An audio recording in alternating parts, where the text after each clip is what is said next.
Yo, I'm Mat4yo, and this is Chisel This.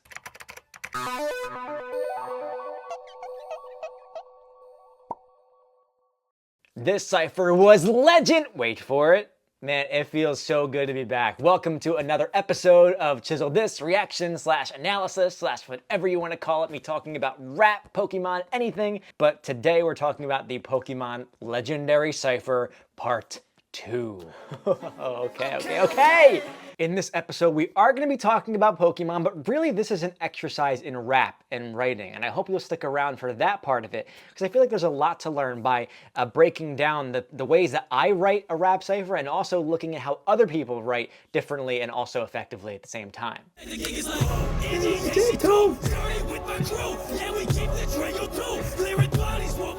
People always ask why I don't really do a traditional reaction. It's because, well, I'm a part of the whole creation process. Oh, yes! By the time I even see the video, I kind of have some of the lyrics memorized already to a certain degree. But visually, however, is where some of these ciphers can really shine, and that's a huge credit to the editor of this video, my friend Kevin Crust.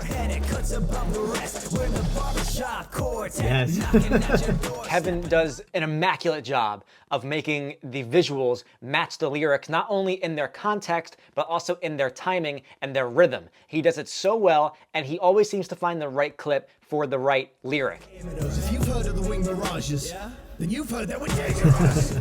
Sometimes I even find that the burden of making double meanings click with the audience sometimes falls on the editor and the kinds of clips that he chooses to help emphasize certain meanings. It's wireless how we play. Shallow brain can't contain a lake. Yeah, for divine, we hold the reins. That's why your girl wants more time and space. But today's story does not start with the start of the video. It starts way before that, when I first heard that I would be playing the Swords of Justice, the legendary Pokemon from Generation 5, Pokemon Black, and Pokemon White. If you don't know, these Pokemon are all what Mother Nature calls ungulates. They are four-legged, hooved mammals like sheep and horses particularly. In the Pokemon lore, these creatures are called the Swords of Justice. They are directly inspired by the story of the Three Musketeers, which, similar to these Pokemon, have a fourth member to add to their ranks.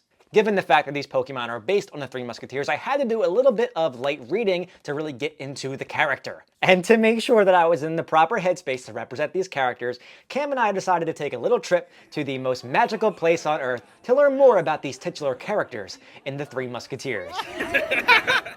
And while we were there, this video was uploaded to thunderous applause, and we were able to enjoy everybody's reactions in that most magical place on Earth. And of course, before we left, we couldn't forget to do a little review of the video and talk about which parts were our favorites. So I have a question for you. You have a question for me? Yes. What was your favorite part of the Pokemon Legendary Cipher Part 2? I'd have to say it was your verse, because when you say charge with the force of a stallion, first of all, charge, great reference to the Pokemon move, also great reference to the Dragon Ball Z attack, Raging Blast 2, Goten, he knows charge, it's one of his ultimate moves. He's saying he's as strong as a Saiyan. Also, the force of a stallion, Megan the Stallion, he starts hitting that double time flow that Megan is always hitting. Da-da-da-da. Great reference, you know, I didn't see a lot of people catching that, so that just shows the lyrical prowess. Much like how a stallion has prowess. And we were discussing earlier that, you know, those Pokemon cannot learn the move charge. Like, they're not like electric types. Exactly. But because you can't teach an old horse new tricks. Exactly. So my favorite part just happened to be when you mentioned 7 red dots to the dome, which was an impeccable reference to the movie 7. Oh, yes. Because you have to think to yourself, ready? Like, what's in the box? What's in the box? Not the Regis. You're never boxing the Regis. Who would box the Regis? Exactly, and I'm thinking outside the box. Right.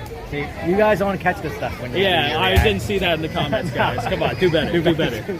Now let's talk about the actual writing process of how I came up with my verse, and after that we'll talk about the rest of the verses in the video. We'll look at some of my favorite moments, talk about some of the lines, and break down some of the techniques that they use to make their verses truly shine. So in order to talk about how I arrived at a version of my verse that I like, I have to first talk about my shortcomings, places where I can be better, and also just where I make mistakes in the writing process. And it'll also help you sort of break down how to correct or even better your own writing processes. It all starts when Cam calls me on the phone and says that I'll be playing the Swords of Justice in the new legendary Pokemon Rap Cipher Part 2.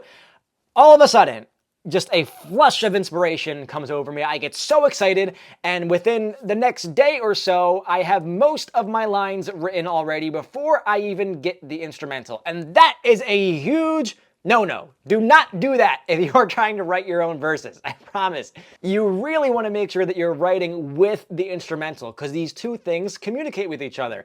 You as the artist have to listen to the beat. What is the beat telling you? How fast is it going? Where are the pockets that will allow you to go faster or slower and create sort of a tide, a cadence, a rhythm to the words that you're saying? After that, it's the beat's turn to communicate with your verse, and that's in the production process. When Freshie and Cam decide to mix the song together, they look at the types of cadence that I decided to use, they look at the theming, they look at what verses come before and after, and then they decide to amp up or tone back the production of the instrumental. So in the middle of my verse, they add this sort of horse galloping style percussion into the background, and it really helps bring the energy up to this boiling point where I can finally scream charge and go faster. That remaining silent is your last ride. Four-legged, the sword swings from the forehead, it cuts above the... And you have to make sure that you are open to that kind of communication. That being said, when he finally did send me the instrumental, I realized it was a little bit slower than I had hoped. And so some of the things that I had written did not quite fit into this meter. And so I had to then take a step back, look at what I came up with, only pick out the important parts, and try to reconstruct something that resembled what I had come up with earlier, but that would fit better into this rhythm. Not only that, but it was much shorter than I thought it was going to be. So there were just straight up stanzas of my verse that I had to cut out because I hadn't written with that in mind. One of the first things that I do is think about the highlights, right? You could sort of color code my verse and see where the important punchlines are and see how the lines before and after those are written explicitly to lead into or come away from those punchlines. Some of the things that I had come up with ahead of time were, you'll rue the night, whoever you pray to needs to move aside, but we're not the type to be crucified for humankind. Indiana Jones, Indiana's Colts, getting in close combat with Terrakion, it can get a little rocky, no Italian stallion. And the really big thing that I had to cut out was my elongated reference to all of their paradox forms from Scarlet and Violet. And I actually recorded a version of this verse that I thought was going to be the final one with these references in it. However, when I listened back to it, I realized that my delivery was not varied enough, and I needed to find a way to make it more exciting for the audience, to create some sort of change, some catalyst to get out of your seat and be excited about this. And that's where the whole charge stanza came from. And by watching your reaction videos, it helped me learn that, yeah, I made the right choice there. Scores getting settled against the red coat battalion when they lose the crown to the cold-blooded Cobalion. Terrakion will crush them like a boulder. Parisian will leave them in a coma. And Keldeo will kick their teeth in. It's over, then we're signing off. And before we come across, we'll have their screen shattered as we stomp. Mazel tov. It was all the same rhythm as what came before it. And so I just had to scratch it. I had to erase all of it and say, let's start over. Let's forget all these things that I'm trying to shove in here, shoehorn as a reference. Let's try to make something that sounds good instead of just is contextually exciting to dig into and discover all of the references. So that's when I came up with charge with the force of a stallion, a fortunate that your only warning's the horn of Cabali and the thorn of a Regi and the torque of Terrakion and tackling an amateur to the maximum. That to me, like, it got my blood pumping, right? There was adrenaline in that moment, and I needed to make sure that I included that. Otherwise, let's take a look at my lyrics. Let's break down some of the references. Looking at the beginning, I really wanted to make sure that I referenced the word ungulate. I thought it was an interesting word. It had good rhyming potential, and also it's something that I feel like not a lot of people have heard of before. I acknowledge that with the way that I wrote it. Your head against the toughest of what Mother Nature calls ungulates, but what our enemies call musketeers, and what they hate is called justice. So even if you've never heard of that word before, you can know that it's probably something scientific, and even if I don't know what it is, I can probably figure out with context clues that these animals are what Mother Nature calls ungulates. But what our enemies call musketeers, and what they hate is called justice. So I'm using the word call in repetition, and I'm creating all of the different variables, all the different perspectives of how people can see this group of warriors, essentially, right? There's a world where I could have said musketeers, they're what the people who hate justice fear and stuff like that, but I really wanted to think more outside of the box. I wanted to create these little triplets that fed into these sort of slant rhyming with the word justice, right? You're up against the toughest of what Mother Nature calls ungulates, but what our enemies call musketeers, and what they hate is called justice. So it's sort of like a chant, like you're going into war. What they hate is called justice, and it's served with something so sacred. You'll never be safe when it's judgment time. You'll come to find that remaining silent is your last right. Justice is served with something so sacred. That's a reference to the move Sacred Sword, which was their signature move back in Generation 5. And the word sacred allows me to bring in some sort of biblical or Christianity-themed lyrics as well, and that ties directly into this first major punchline in the first major hitbox, as I would call it, of my verse. You'll come to find that remaining silent is your last right. All of these words are in a bubble of what I would call relevant rhyming, relevant words, right? I'm creating a sort of landscape, a culture of words that all fit in with each other. When you're looking at these words like toughest, justice, musketeers, judgment, remaining silent, right, all of these words are in the same family. So not only are you getting words related to the justice system, but also I'm tying in the term sacred, bringing in those biblical references, and finding that sweet spot, that double meaning in the term last right. Right, R-I-G-H-T, one of those rights is to remain silent, which is a nice little America tie-in, being that these Pokemon are from the American-based region. The Fifth Amendment in the Bill of Rights protects you from self-incrimination. You have the right to remain silent, that you'll never be safe when it's judgment time. Judgment now has two different meanings. Remember these two universes of vocabulary I'm using, the justice system and biblical. Judgment is what would take place in a court setting. Also, judgment is a biblical term. It is what is considered to be the final judgment when you die or at the end of the universe. God will judge you, right? So there's two different meanings for the word judgment. So not only is remaining silent going to be granted upon you when the swords of justice come down and arrest you or, attack you or something like that, but also last right, R-I-T-E, is a specific reference to a sacrament. Not only a sacrament, but what is often considered to be the last sacrament that you receive during your lifetime, last rites. You will literally be remaining silent after that point. And that's all inspired just from the one adjective used in their signature move, Sacred Sword. There's so much you can derive from that, and you look at the perimeter of the word sacred. You find all these other vocabulary words, and you find this Venn diagram between that and words related to the justice system. You see where they overlap, and then you incorporate them into not only the entire verse, but especially into the punchline.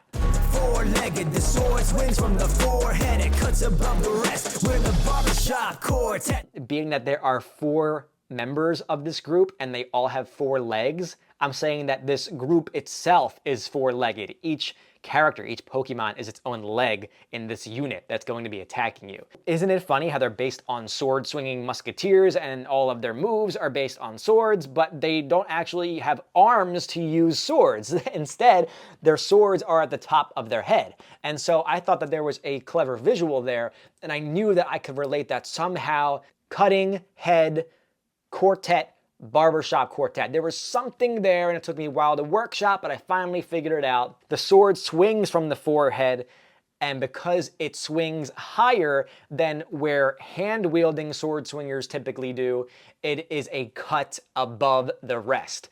Cut above the rest, obviously being a double reference to a haircut above the rest of your body, right on your head.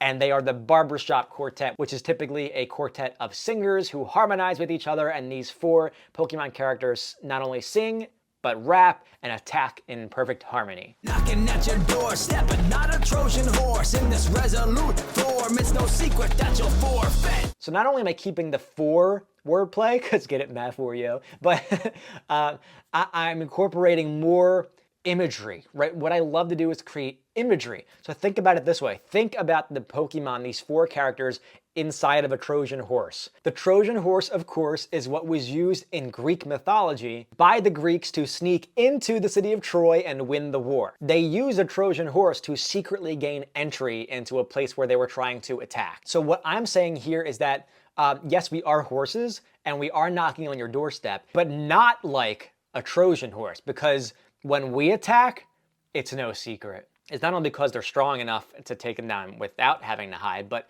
because Secret Sword is the signature move of Keldeo, the 4th member of this group, who is explicitly a horse and has another form called the Resolute form.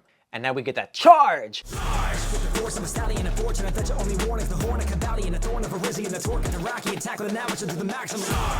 And finally, you have a part of my verse that doesn't really have any double meanings, because this is the part that is made for rap's sake almost entirely. Of course, I have to reference some of the names of the Pokemon who I'm rapping about. I haven't done that yet. I'm running out of time. And so I use their name as a rhyming platform. I use the word horn as a double meaning. Think about somebody sounding a horn to warn the troops that they're being attacked, right? But the horn, the horn on top of his head is in fact the only warning you're going to get because they're going to attack you so fast. The horn of Cobalion, the steel type. The thorn of Arizian, the grass type. And the torque of Terrakion, the rock type. And then charge! It's no paradox. Any other enemy we come across will see their screens shattered as we stomp. Mazel tov. So I had this idea to reference the opening animation that occurs when you first encounter the Swords of Justice in Pokemon Black and White. The sword slashes across the screen, the DS screen shatters into a million pieces.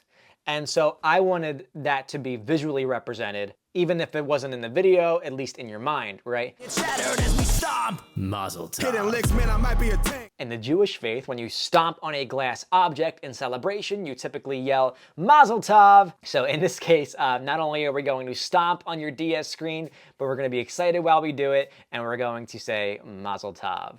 I thought it was a fun way to end the verse. I also got to do a little bit of a deeper voice, which I don't normally do. That was Cam's idea. And something I didn't see any of you mention is how this is actually the second time that Cam and I have done a verse together in a Cypher. Not just Steven and Wallace, but in fact, it's Cam and Freshie's voice that is yelling charge with me to make it more impactful.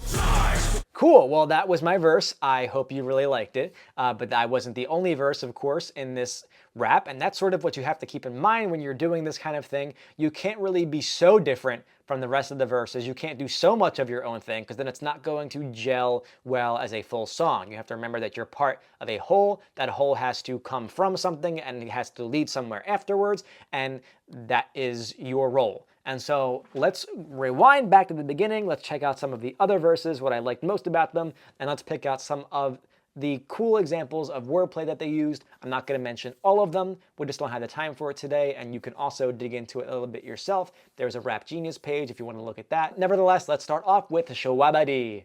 Let's go. Gem on the big stage once again. Hitting with the shit pull, just a one and done ya. Y'all too talkative, 2v1. If you charge to me, then I drop the thunder. It's hubris, right off the bat. It's swagger. Gen 1 on the big stage once again. Of course we are. You can't stop it. It's going to be there every time. Sheer cold, one and done ya. That's a one-hit KO move. If you notice, he's doing something very clever here that I don't think people picked up on. He's using the terms 1, 2, and 3. In sequential order, gradually introducing each new member of the trio. He starts it off with just Articuno. Gen 1, once again, Sheer Cold 1 and done ya. 1. Articuno 1. Y'all too talkative, 2v1. Charge to me, then I drop the thunder. Now Zapdos is in the battle, okay? Third time's the charm. Getting 3-man charred, that's 3. Every region we triple threats. So run that back. He said all different words related to 1, 2, and 3 as he introduced all the new characters. Now the scene is set. Design so icy, move so dark, harm your psyche, flow so fire, spark up lightly. He's referencing every type that appears across the board with the Kanto versions of these starters and the Galarian versions of these starters. So all of the birds do learn the move Ancient Power, putting effort in. That's how the feathers work. Feathers are items used to increase effort values. Pressure, legendary bird. Pressure is their ability. Let's keep it going. Come on, I'm catching all. Bam, bam, bam. Look at me. Throwing them left and right. I'm catching them. You're not too bright. Must be off the powder trying to aim at us. Off the powder trying to aim at us? You talking about bright powder? Like the item that reduces accuracy? In the movie, The Power of One, the birds were described as titans of fire, ice, and lightning, so this verse was awesome. I loved it. He's also doing this thing where he allows himself to say sort of one line at a time, and then somebody else another version of his voice jumps in and says the other one, and then a third version jumps in. So now you have like 3 different Shwabadis all rapping at the same time, taking turns, bouncing off of each other. It never tries to sound like one take. And because of that, it feels like you're being hit from 3 different directions, like these 3 legendary birds, which kind of plays into the whole point of why some legendaries were left out of this cipher. You're really only getting trios, right? Like, so Urshifu, Calyrex, they're not going to appear in a cipher like this because they're not really in keeping with the 3 character or sometimes 4 tradition that most of these across the board are uniform with. Legendary, throw out your flames. I never fear foes. They try to drag me across the net. My heart was sheer cold. Omega Sparks comes in, intimidating voice. Throw out your flames, flamethrower. We got another move reference, sheer cold. I always feel like Generation 2 has the most old school vibe to me, even though it's, certainly not the oldest generation. Omega Sparks brings that out in his delivery. This is a different approach, right? Like, if you read these lyrics, this is Omega Sparks rapping from his own personal perspective and making references to the Pokemon and some of the moves that they learn, like wild charges, like somebody being accused of something that's just ridiculous. Wild charge is a Pokemon move. Not your favorite nerdcore rapper, but I'm in the mix. It definitely sounds like he's rapping, about something that happened to him personally. Also, the legendary beasts, I feel like they have a bit more of a legendary status to them than the birds do. I feel like they have more lore, they are more rooted in history and tradition, just as is the nature of Johto itself. So it's in fact a little bit more even intimidating to encounter them, which I feel is reflected in his delivery. With 10s cross the border, Spark was only a 6. But I ain't trying to wait to 60 to reflect. A Spark was only at 6. And the line immediately after it, I don't wait till 60 to reflect. Those are both lines that reference the level at which a certain Pokemon learns a certain move. That being Raikou learning Spark at 6 and Raikou learning Reflect at 60. I do like that line because he's saying, I'm not going to wait till I'm 60 years old to reflect on my life. Still, no regrets. And he's saying that nobody can tell him that he's not great. In fact, they're all riding on my coattails, my tailwind of greatness. Team Rocket reference, another move, Tailwind, and then we're off to the races with Generation 3. Watch where you tread, get the iron to your head. 7 red dots to the dome to throw you in the giant's bed like.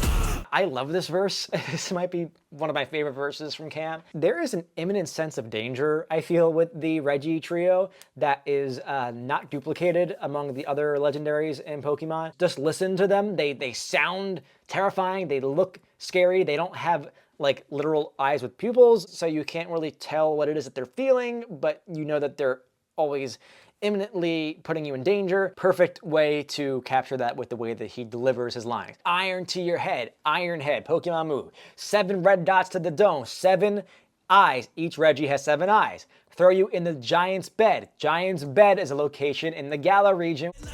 Metamorphic pressure, never scratch or texture. Our energy can't be measured, my body is ready to smash endeavors. Pressure for thousands of years can never make so much of a scratch on their body. And of course, Clear Body is one of their abilities. My body is Regi to smash endeavors. I told Cam, I said, you better make a My Body is Regi reference. You have to do it. Reference to the iconic Regi Fils-Aimé quote, my body is Regi. Life's a survival mode tale. Minecrafted a new Hebrew fable. Survival mode, Minecraft reference. References to bedrocking, digging beneath the earth. These are all things that are related to the Regis. Hebrew fable. The Generation 3 legends are rooted in Hebrew mythology. He's going super fast here. It's kind of disorienting. And I feel like even though he doesn't directly say the meme, like the sound that the Regis make in the movie, there's something happening in the back of the music that kind of feels like a spiritual rendition of that. Life's a survival mode, take on Minecrafted a new Hebrew fable. Our golems are knocking you block off the code will rock it. The gas is so bright that I hope you re-break. And the way he's going so fast, it's sort of like all the lights are flashing on the eyes, right? Like you can't even tell where they're coming from. It's very disorienting. The ice is so bright that I hope you re-braille, right? The ice, the jewelry, but Regi ices body. It's so bright that it's going to blind you, and you need to be able to re-braille, not just because you're going to be blinded by the light, but because you need braille to decipher the code to find the Regis in Pokemon Ruby, Sapphire, and Emerald, and their remakes, which is perfect. That was one of the coolest features that Pokemon ever implemented into a game. That was like, that mystery, right? That mystery that captured you with Pokemon. Now everything's data mined. We know everything. It's like nothing's a mystery anymore, but this was it back then. And Cam captures it so well. No way you will ever see us. 40 below, no snow day can freeze us. I like to think that this is a subtle reference to this snow-related item that you need to unlock Regigigas and Omega Ruby and Alpha Sapphire. And then he comes right in with that. We're running the show from the start. It begins where our tree is. You're slow to the start. Slow start being the ability of Regigigas, who he also references here with another reference to Giga Impact. And then the hype part. In the ancient tomb, sturdy with my crew. I love this part. Sturdy, Pokemon ability, right? Keep the Drago too. Regidrago, keep it going. Clear in bodies, clear body. Ability, what you got? Boom, boom, catching all of them. Hit him with these joules. A joule is the SI unit of work or energy, equal to the work done by a force of 1 Newton when its point of application moves 1 meter in the direction of the action of the force, equivalent to 1/3600th of a watt-hour. What? Off the dome. But of course, Joules, right? Ice, we talked about that earlier. Bring explosions in the boot. All the Regis learn explosion. We're the Tundra's crowning jewel, the crown Tundra, just like Shwabadi reference. And we're leaving your split decisions ruined. Do not make any split decisions when you come against the Regis. Also, the split decision ruins are the location in the crown Tundra where you can find the new Regis in Pokemon Sword and Shield DLC.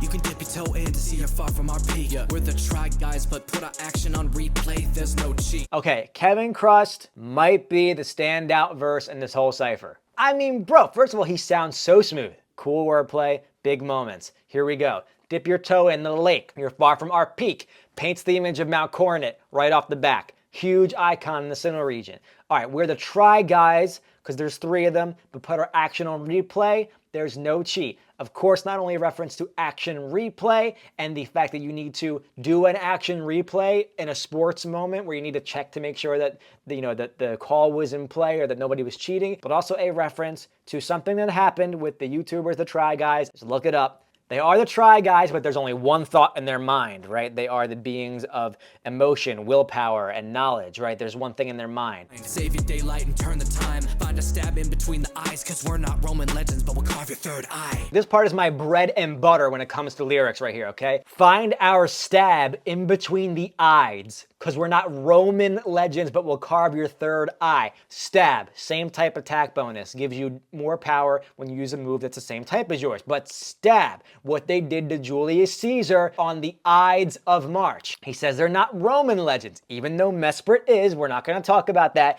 But Azelf and Uxie are not Roman legends, but they will carve your third eye. All of these legends have a third eye looking jewel on their head. Okay, but also, this is written out as I in Roman numerals is 3 eyes, third eye. And what month is the Ides of March? The 3rd month. Boom! Bro, I need to hug you right now.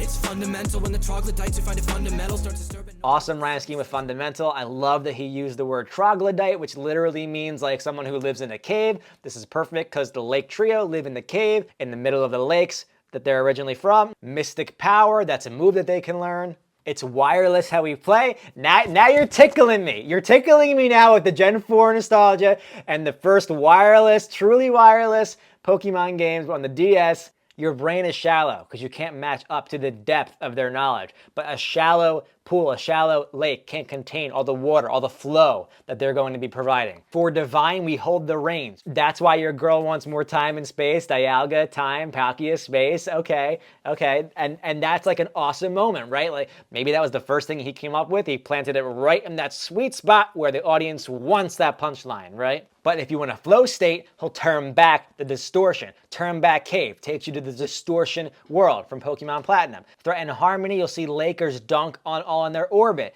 Lakers, basketball team, they dunk on you. Dunk is what you do with your body in a body of water or with a cookie in a glass of milk. Galactic Bomb in our battle. Galactic Bomb is what they use to blow up Lake Valor, the home of Azelf. Rowan up a stream with no paddle. Are we talking about Professor Rowan? This is also a reference to a moment in the Pokemon anime where Jay, the bounty hunter, contends with the Lake Guardians and ultimately fails and her ship crashes. If you want distorted views in your vacant head, distorted views being something that is related to Cyrus and it's something that Kevin said in a previous cipher, Don't question why you see our chain turn red. Reference to the red chain that the Lake Guardians are used to create in these Pokemon games. But if the chain turns red, perhaps it's being turned red with blood. All right, skipping my verse, going right into Aerial Ace, who really captures that chaotic energy of the forces of nature. These Pokemon, they roam, they create weather hazards. It is a chaotic experience when you encounter them in game, and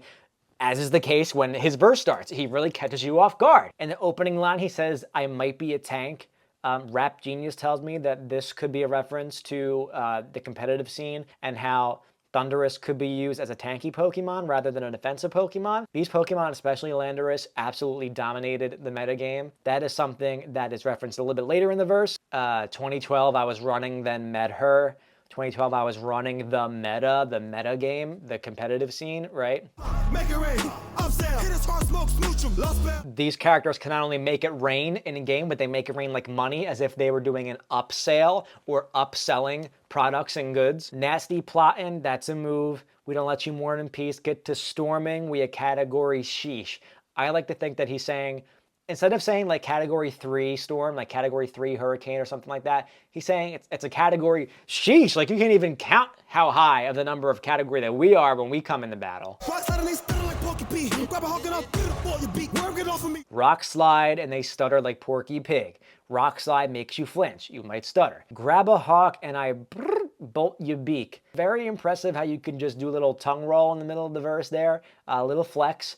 Not quite sure where the Burmy Autumn Leaf is coming in from, but it's a good performance display. At least I like that. Springtide Storm, signature move of Enamorous. Got a new incarnate. Each of these Pokemon have their incarnate forms.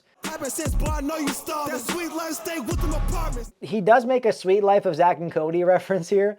That Sweet Life Stay With Them apartments. I'm not sure how it relates to the Pokemon, but I will make a stretch. These Pokemon are roaming legendaries. They don't always stay in one place, so they don't lock down anywhere. Their home is wherever they are. You happen to be going to the route and it's storming or whatever the weather is. That is their home for the time being. AKA they stay in apartments and they have that sweet life. Aloha to the Alola. Surging through our veins of nation power.